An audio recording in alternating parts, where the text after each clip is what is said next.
हरे कृष्णा। जगत गुरु शिल प्रभुपाद महाराज की जय। परम पूज्य लोकनाथ स्वामी महाराज की जय। निताय गौर प्रेमानंदे हरि हरि बोल। नमो विष्णुपादाय कृष्ण प्रेष्ठाय भूतले श्रीमते भक्ति वेदांत स्वामिनिति नामिने। नमस्ते सारस्वते देवे गौरवाणी प्रचारणे निर्विशेष शून्यवादी पाश्चात्य देश तारणे। जय श्री कृष्ण चैतन्य प्रभु नित्यानंद श्री अद्वैत गदाधर शिवासादि गौर भक्तवृंद। हरे कृष्ण कृष्ण कृष्ण हरे हरे, हरे राम राम राम हरे हरे। गुरुवे गौरचंद्राय राधिकाय तदालिये कृष्णाय कृष्ण भक्ताय तदभक्ताय नमो नमो। ओम नमो भगवते वासुदेवाय, ओम नमो भगवते वासुदेवाय, ओम नमो भगवते वासुदेवाय। आज हम लोग ये सब्जेक्ट है कि प्रभुपाद जी का, हमारे जो प्रभुपाद जी है कृष्ण कृपा मूर्ति अभय चरणारविंद श्रीमद एसी भक्ति वेदांत स्वामी शिल प्रभुपाद जी, उनका आज 127वां वार दिन है, मतलब जन्मदिन है, आविर्भाव दिन है, व्यास पूजा है दिन है और जयंती दिन है। ये सब वारदिव मतलब जन्मदिन के लिए बोला जाता है। तो आज उनका 127 में, तो उनका बचपन कैसा गुजरा देखो। जो माता पिता अपने बच्चे को सही मार्गदर्शन देते हैं और संस्कार संस्कृति आध्यात्मिक का ज्ञान पूरा देते हैं, उसके ऊपर बराबर नज़र रखते हैं, भक्ति के मार्ग में और सनातन धर्म के और सनातन वैष्णव धर्म के रास्ते पे चलते वक्त कैसा अपने बच्चों को लेके चलना चाहिए और बच्चों को संस्कार कैसे देने चाहिए और कौन सी परिस्थिति में क्या क्या करना चाहिए, उसका पूरा ज्ञान उन्होंने अपने बच्चों को दिया था। और उसी वजह से आज प्रभुपाद जी ने दुनिया में कृष्ण भक्ति का प्रचार किया। वो भी ऐसे लोगों को लेके जो ड्रग्स लेते थे, हिप्पी थे और पूरे नशा में गर्क रहते थे। उनको इंसान ये क्या है यही मालूम नहीं था, खाली उनको यही मालूम था ये जीवन मिला है एंजॉय करने के लिए। मांस खाओ, ड्रग्स लो, शराब लो, सेक्स करो और जीवन को आनंद से, इसमें ही जीवन का आनंद है, ऐसा उनको लगता था। लेकिन जब प्रभुपाद जी विदेश में गए तभी उन्होंने उनको बताया, देखिए आप जो कर रहे हैं वो बहुत बहुत अतिशय घृणास्पद है और ये आप जो कर रहे हैं वो रास्ता पूरा नरक में जाता है और वो भी इसके आगे आपको मनुष्य योनि में कभी जन्म नहीं मिलेगा। ऐसा ये आप काम कर रहे हैं। अगर मैं जो बोल रहा हूँ वो अगर आप करते हो तो आपको मैं विश्वास दिलाता हूँ कि मैं आपको भगवान, पूर्ण पुरुषोत्तम भगवान श्री कृष्ण के धाम में लेके जाने का वचन देता हूँ, उसमें कोई दोहरा नहीं। ये जब उनको बताया तभी उनको ऐसा लगा कि ये महाराज कुछ बोल रहे, ये स्वामी कुछ बोल रहे हैं तो उस पर विश्वास रखा जाए, क्योंकि वो इंग्लिश अच्छा बोलते थे, क्वालिफाइड थे और उनका बोलने का तरीका अच्छा था।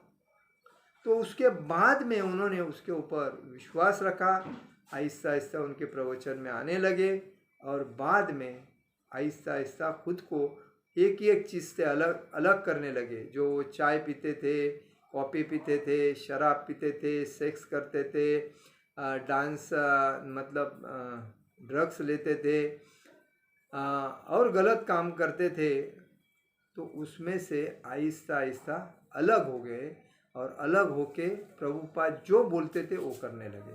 इसका मतलब क्या है, जो उनको मास्टर सही मिला, एक ज्ञानी व्यक्ति सही मिला और वो ज्ञान देते रहे, उसका ज्ञान ग्रहण करते रहे और उसी वजह से उन्होंने अपना उनके ऊपर भरोसा रख के चलते गए। तो कहने का मतलब है प्रभुपाद को एक सही वातावरण में रख के, घर का जो वातावरण होता है ना, उसके ऊपर सब डिपेंड करता है। और घर के वातावरण में प्रथमता अपने माता पिता भक्ति में होने चाहिए। वैसा तो देखा जाता है, कभी माता भक्ति में रहती है, कभी पिताजी नहीं रहते, कभी पिताजी भक्ति में रहते हैं तो माताजी नहीं रहते, ये तो होता ही रहता है। लेकिन उसमें समंजसपना महत्व की है। अगर पिताजी मंदिर में जा रहे हैं तो उसके साथ माता ने मंदिर में जाना चाहिए। अगर वो पिताजी अकेला जाते हैं और माता घर में रहते हैं, इसका मतलब गलत है। तो भगवान भी अपने भक्त को देखते हैं, जब उसकी जोड़ी बना के देते हैं और जोड़ी से जाते हैं, जैसे बोलते हैं लक्ष्मी नारायण का जोड़ी है, तो इसका मतलब दोनों ने एक ही साथ जाना चाहिए, दोनों ने हर जगह ऐसा होता है। लेकिन जब अकेला आदमी मंदिर में जाता है और उसके साथ पत्नी नहीं रहती है तो उसका अलग भगवान बाद में उसमें दोहरा निर्माण करते हैं और भक्त को अपने साथ लेते हैं, उसको बाजू में कर देते हैं, उसको रास्ता अलग देते हैं। इसका ऐसा भी होता है। तो कहने का मतलब है भक्ति करना है, साथ में करनी चाहिए। और इसी वजह से लोग उनकी प्रभुपाद जी का जन्म जो था श्री कृष्ण जन्माष्टमी के दूसरे दिन हुआ था। तो भगवान श्री कृष्ण 5,500 साल पहले मथुरा में जन्म हुआ था उनका, और वहाँ से नंदगांव लेके गए थे। और उसके बाद हर जगह पे उनके नाम रूप लीला गुण उसका प्रचार हुआ। उनके बाद उनके लोग भक्ति करने लगे।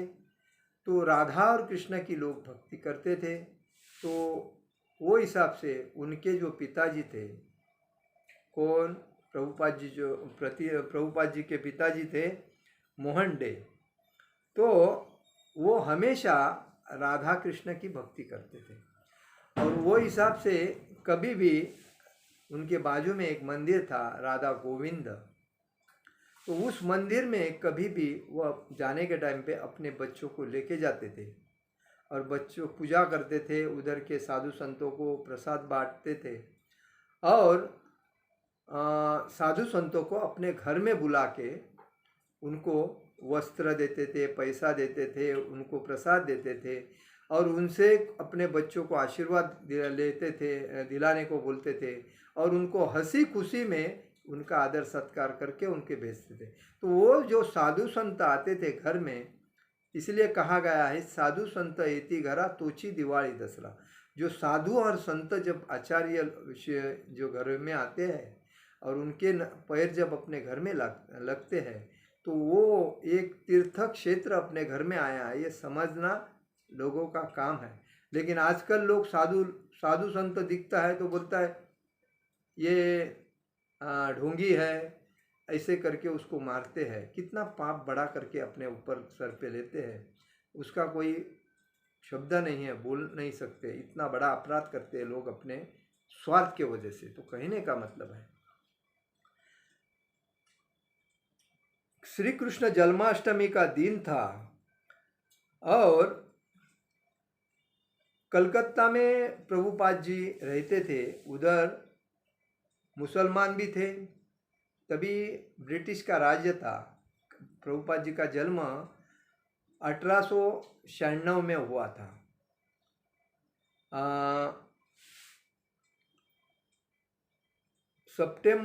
1 सितंबर 1896 में प्रभुपाद जी का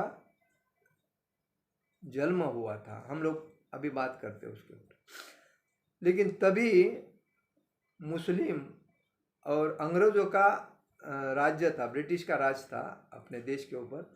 और कलकत्ता बोलेगा तो जैसा अभी दिल्ली है वैसा ही प्रथम भारत की राजधानी कलकत्ता थी।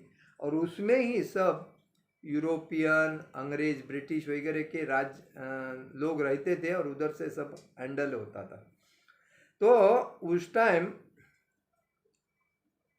कलकत्ता के निवासी, जिसमें अधिकतर बंगाली और अन्य भारतीय थे, जिनमें कई मुसलमान और कुछ अंग्रेज भी थे, और वह भगवान कृष्ण के मंदिर में दर्शनार्थ नगर की सड़कों पर इधर उधर घूम रहे थे। आधी रात तक व्रत रखने वाले भक्त वैष्णव हरे कृष्ण महामंत्र का जप करते थे, कीर्तन करते थे।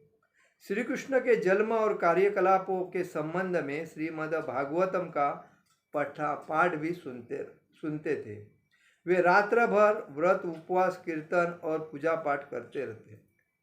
मतलब ये भगवान, देखिए, पहले से कृष्ण भक्ति आज की नहीं है। कृष्ण भक्ति ब्रिटिश राज के पहले से है। ब्रिटिशों ने 200 साल राज्य किया अपने देश के ऊपर, लेकिन उसके पहले भी लोग जो जुने थे वो हमेशा राधा कृष्ण की भक्ति करते थे। और उसी वजह से लोग भक्ति में विग्रह लाके, कृष्ण भगवान और राधा कृष्ण का विग्रह लाके उसकी पूजा करते थे, आजू बाजू में मंदिर बनाते थे।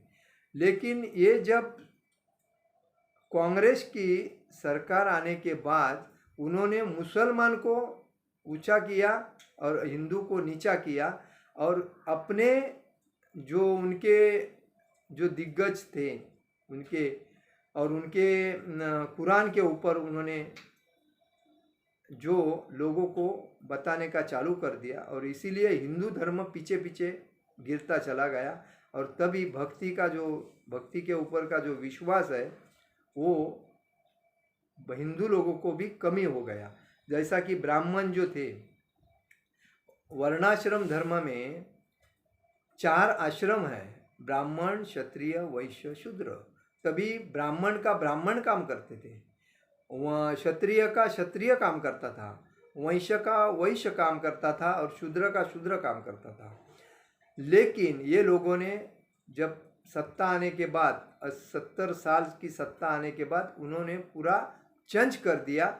और जो ब्राह्मण को भक्ति करने को नहीं मिलता था तो वो नौकरी करने में लगे, क्षत्रिय को संरक्षण करने को वो कोई भी काम करने लगे, वैश्य खेती करता था वो भी अपना बिजनेस अलग अलग करने लगे, और शूद्र को कुछ भी नहीं मिलता तो किधर भी कुछ भी गलत भी काम करने लगे।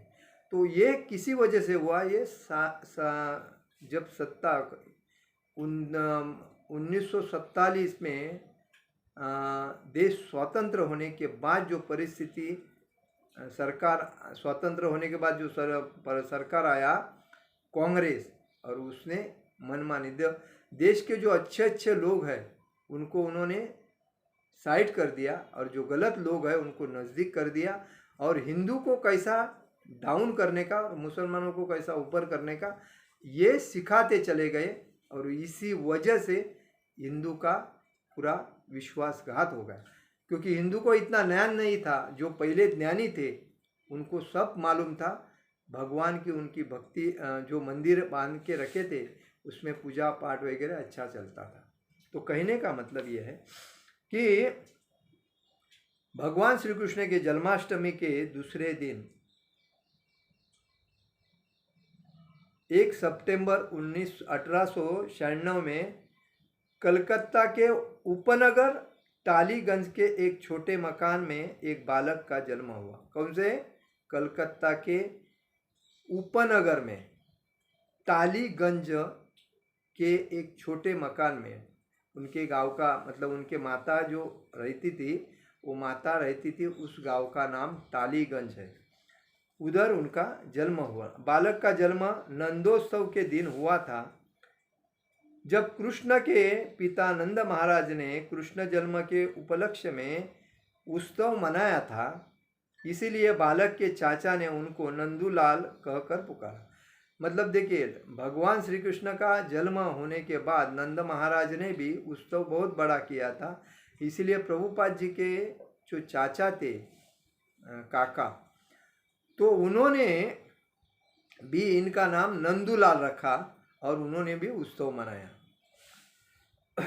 इसीलिए बालक परंतु पिता गौर मोहन दे और उनकी माता रजनी ने उसका नाम अभय चरण रखा।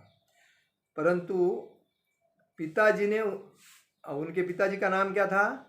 अब मोहन डे, गौर मोहन डे, और माताजी का नाम था रजनी माता। तो उन्होंने क्या रखा? अभय चरण, ऐसा नाम रखा। तो इसका अर्थ क्या है? अभय चरण, जो भगवान कृष्ण के कमलवत चरणों में शरण लेने के कारण निर्भय हो। मतलब अभय चरण का अर्थ क्या है? भगवान श्री कृष्ण के कमलवत चरणों में, मतलब कमलवत, स्मूथ, कमल के पकलियों के जैसे नरम चरण में शरण लेने के कारण निर्भय, किसी से डर न डरे, निर्भय, ऐसा उसका अर्थ होता है अभय चरण दे, अभय चरण का। बंगाली परंपरा के अनुसार उन्होंने माँ बच्चे के जन्म के लिए अपने माँ बाप के घर गई थी। अभय चरण का जन्म अपने पिता के घर से कुछ मील दूर गंगा के तट पर मिट्टी की दीवारों के बने, मतलब गंगा के किनारे में मिट्टी का घर जो था, खपरेल, खपरेल मतलब पहले जमाने में छोटे ऐसे नळे हम मराठी में नळे बोलतं ते, अब कौला नळे ऐसा बोलते, ते खपरे का घर था, उसको खपरेल बोलते हैं। और कटहल वृक्ष के नीचे 2 कमरे वाले एक छोटे से मकान में उनका जन्म हुआ। कटहल म्हणजे पिंपळ, वड जो वटवृक्ष बोलतो आपण, वट के पेड़ के नीचे जो घर था, उस घर में उनका जन्म हुआ। अभय अपने माँ बाप के साथ अपने घर में 151 हरिसन रोड आ गए। उसके पिताजी कहाँ रहते थे? वही कलकत्ता में हरिसन रोड में 151 नंबर घर में रहते थे। तभी उनके घर में साधु संत आते थे, ज्योतिषी आते थे। तो एक दिन ज्योतिषी ने बालक की जन्म कुंडली देखी और उनके लक्षणों से, शुभ लक्षणों से बहुत प्रसन्न हो गए। और ज्योतिषी ने विशेष भविष्यवाणी की कि यह बालक जब 70 वर्ष का होगा तब यह समुद्र पार जाएगा और धर्म का महान प्रचारक बनेगा और 108 मंदिरों की स्थापना करेगा।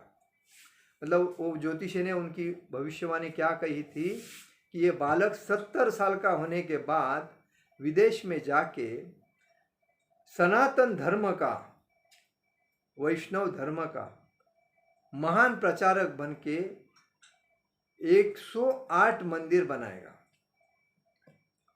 भारतीय ज़्यादातर कलकत्ता के उत्तरी भाग में रहते थे और वे क्या करते थे? उत्तरी भाग में रह के पुरुष धोती पहनते थे और स्त्रियां साड़ी पहनती थी और अंग्रेज राज के प्रति स्वामी भक्त रहते हुए वे अपने परंपरागत धर्म और अपनी संस्कृति का अनुगमन करते थे। देखिए, अपनी संस्कृति प्रथमता ही धोती और कुर्ता पहनना है। पुरुष जो प्रभु जी है उन्होंने धोती पहनना चाहिए और माता जी है उन्होंने साड़ी पहनना चाहिए। यह हमारी संस्कृति है, हिंदू सनातन धर्म। लेकिन ये 47 साल देश स्वतंत्र होने के बाद ये संस्कृति को बदली गई, भक्ति को कुछ अलग अलग बोल के उसको बदनाम करते गए और इसी वजह से जो नया जनरेशन उनका ध्यान भक्ति से हट के इंजॉय में गया, सेक्स में, शराब में, घूमने में, वेस्टेज मनी अर्पण करने में, फालतू जगह पे जाके एंजॉय करने का, फालतू पब में, बियर बार में, डांस बार में, वेश्या व्यवसाय में, जुगार में, मांस मच्छी मटन मदिरा, इसमें जाके अपना लाइफ खराब करने में 47 साल के बाद ये उपद्रव चालू हो गया। क्योंकि लोग बोलते थे अगर देश स्वतंत्र होगा तो हम बहुत कुछ करेंगे, तो यही लोगों ने बहुत कुछ किया। लेकिन देश स्वतंत्र होने के पहले देश सही रास्ते से चल रहा था। सनातन धर्म को अतिशय उच्च स्थान था और उस स्थान में लोग अपने संस्कार, संस्कृति और आध्यात्मिकता और परंपरा को जागरूक रख के चलते थे।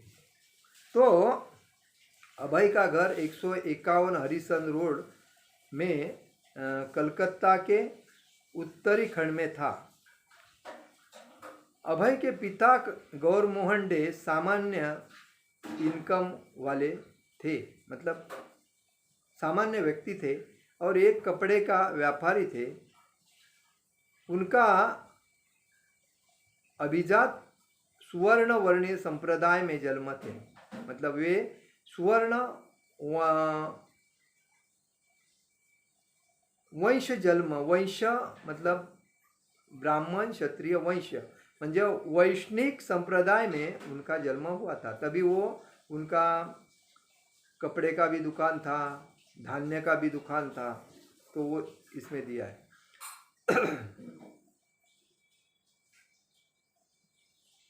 सैकड़ों वर्षों से अंग्रेजों के साथ सोने और नमक का व्यापार करते उनका व्यापार था। मालिक मूल्यतः परिवार के सदस्य थे। गोत्र का संबंध प्राचीन ऋषि गौतम से था। अंग्रेज पूर्व मुगल काल में एक मुसलमान शासन ने दे परिवार की एक संपन्न और प्रभावशाली शाखा को मल्लिक मतलब स्वामी की उपाधि दी थी। किसने? एक मुगल काल से उनके घर को स्वामी की पदवी दी थी। तो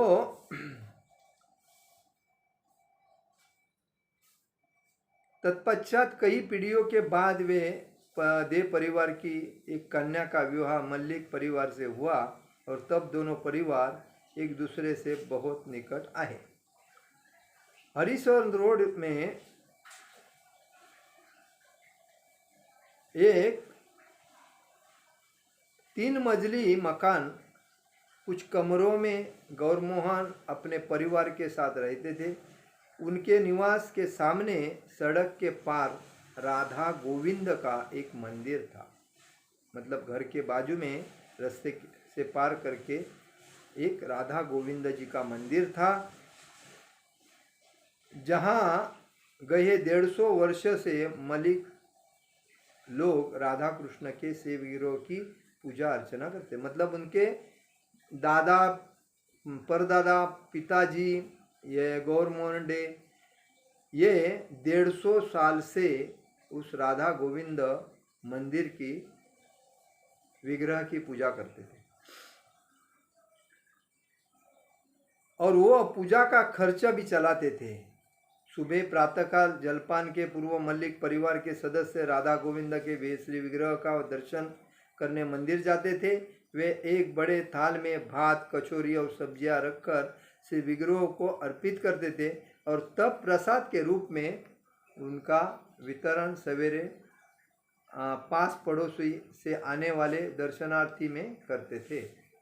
देखिए, उनकी पहले से संस्कृति यही थी कि जो भी घर में बनता था भोग, वो भगवान को ऑफर करते थे। ऑफर करने के बाद उनका प्रसाद वो अपने को, आजू बाजू के लोगों को बांटते थे और खुद भी खाते थे। अभय चरण नित्य प्रति के दर्शनार्थी में थे।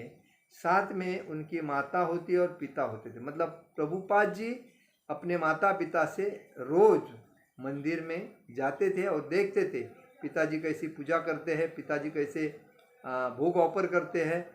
तो ये होता है संस्कार अपने बच्चों के ऊपर।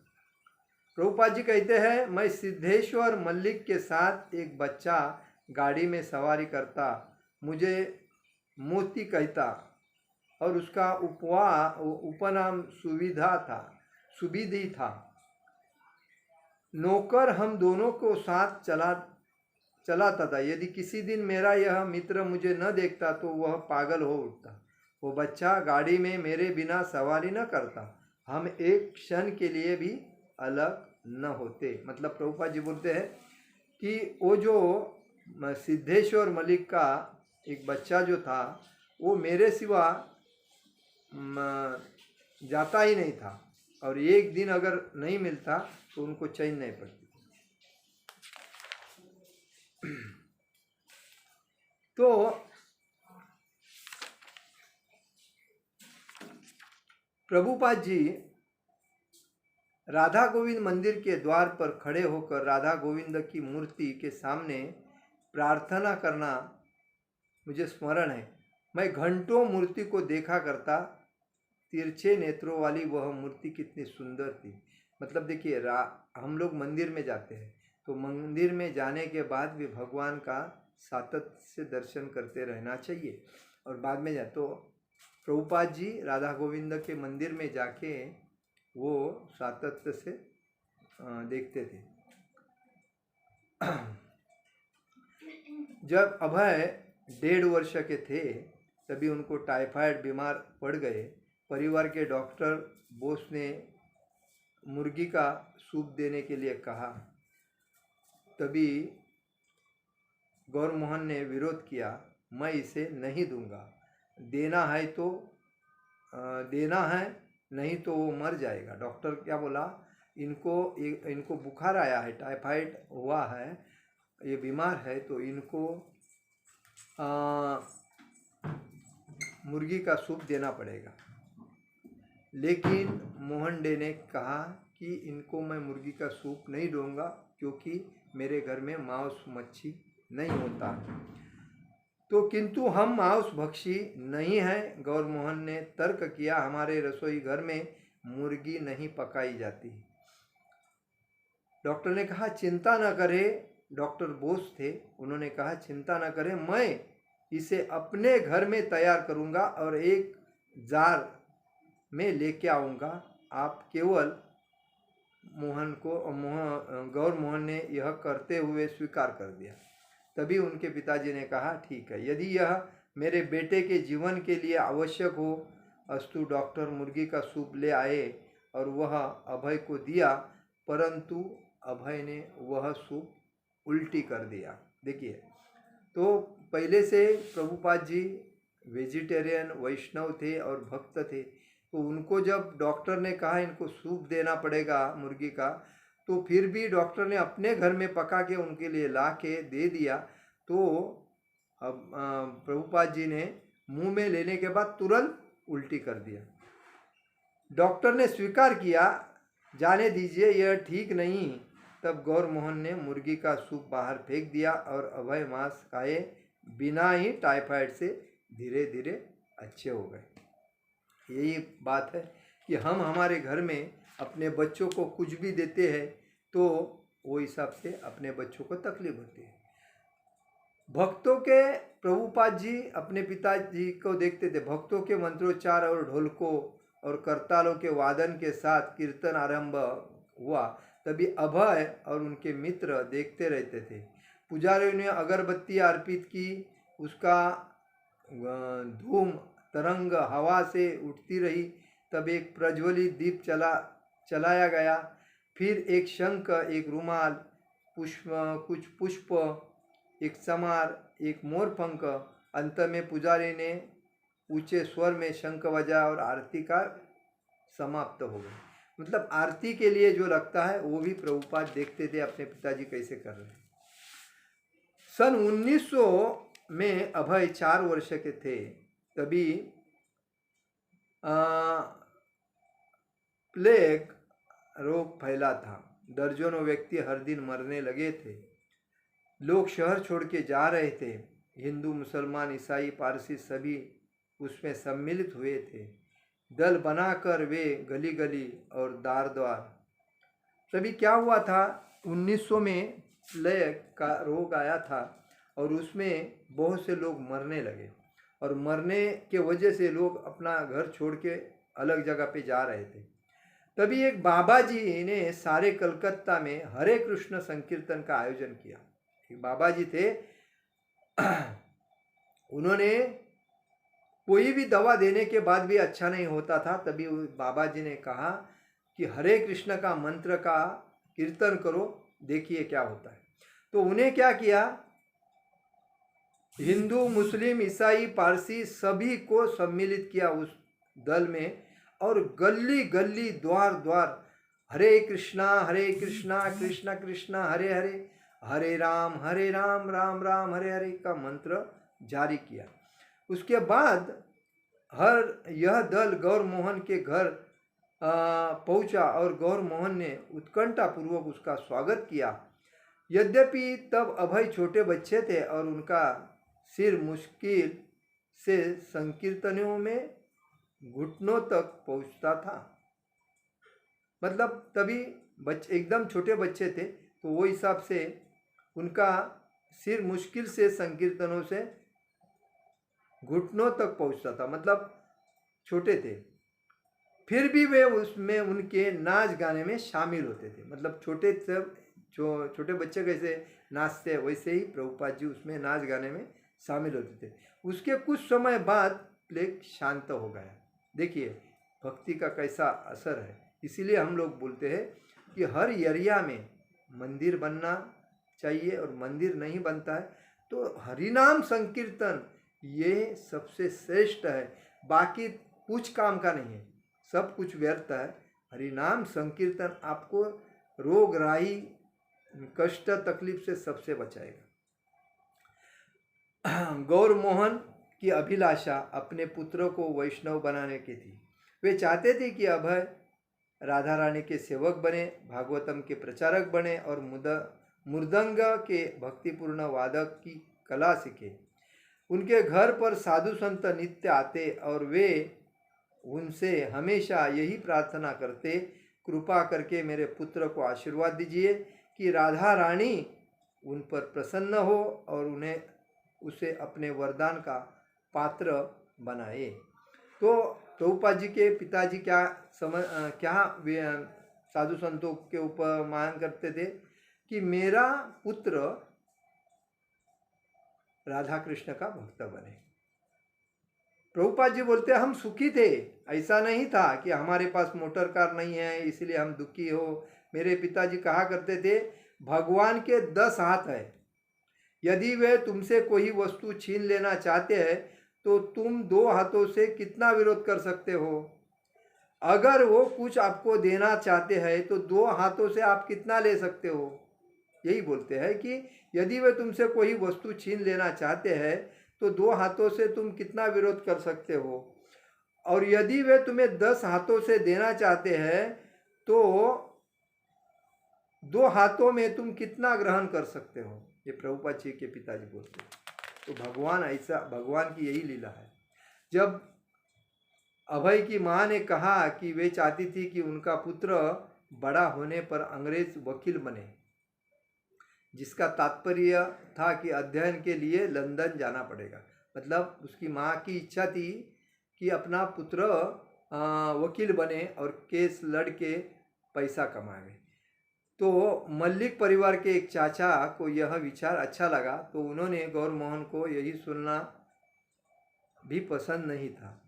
लेकिन ये बात सबको पैसा कमाने के अच्छा लगता है, लेकिन पिताजी जो आध्यात्मिक रहते हैं उनको अपने बच्चों को पैसा कमाने को लगाना नहीं था। इसीलिए गौर मोहन को ये बात अच्छा नहीं लगती थी कि ये ऐसा करे, क्योंकि उनका कहना था वे सोचते थे यदि अभय इंग्लैंड गया तो वहाँ यूरोपियन वेशभूषा और रंग ढंग से प्रभावित हो जाएगा, वह शराब पीता और औरतों के पीछे भागना सीख जाएगा। और गौर मोहन ने आपत्ति की कि मुझे उसकी कमाई नहीं चाहिए। मतलब पिताजी ने समझ लिया कि जब बच्चों के पास अभी देखो कोई अच्छा पगार लेते हैं, उसके घर में किधर सुख शांति है। उसमें तो घर में पूरी दरिद्रता है। जो मॉल में काम करते हैं, इसमें कॉल सेंटर में काम करते हैं, वो तो आत्महत्या करते हैं। औरत लोग शराब पीती है, सिगरेट पीती है, ड्रग्स लेती है, टेंशन होता है, जाने का गाड़ी से, आने का गाड़ी से, पैदल कोई चलना ही नहीं चाहता। तो ऐसे में लोग ज़्यादा पैसा होने के बाद गलत रास्ते पे जाते हैं। तो यही गौर मोहन डे बोलते थे कि जिस दिन मेरे बच्चे के पास पैसा आएगा वो आउटलाइन में जाएगा, वेश्या व्यवसाय कर सकता है, शराब पी सकता है, जो भी है। मार्केट में सब कुछ पड़ा है। जिसके पास ज़्यादा पैसा, अभी जिनके माता पिता बच्चों को पॉकेट मनी देते हैं, और वो पॉकेट मनी बच्चों को तो कमाने की अक्ल तो है ही नहीं, लेकिन वो पिताजी का पैसा कैसा पब में उड़ाते हैं, डांस बार में उड़ाते हैं, ऐसे वेश्या व्यवसाय में उड़ाते हैं, जुआ में उड़ाते हैं, और अपने जीवन की एंजॉय करते हैं, क्योंकि आगे का जीवन अपना पूरा नरक में जाना है, तो इसमें लेते हैं। लेकिन गौर मोहन डे एकदम शुद्ध भक्त वैष्णव थे, और उनको मालूम था हमें बच्चों का पैसा के कमाई नहीं चाहिए, हमें बच्चों के आध्यात्मिक, साधु संतों के आध्यात्मिक विचार करके संस्कृति को जपना है, और वो भगवान राधा कृष्ण का प्रचार करना है।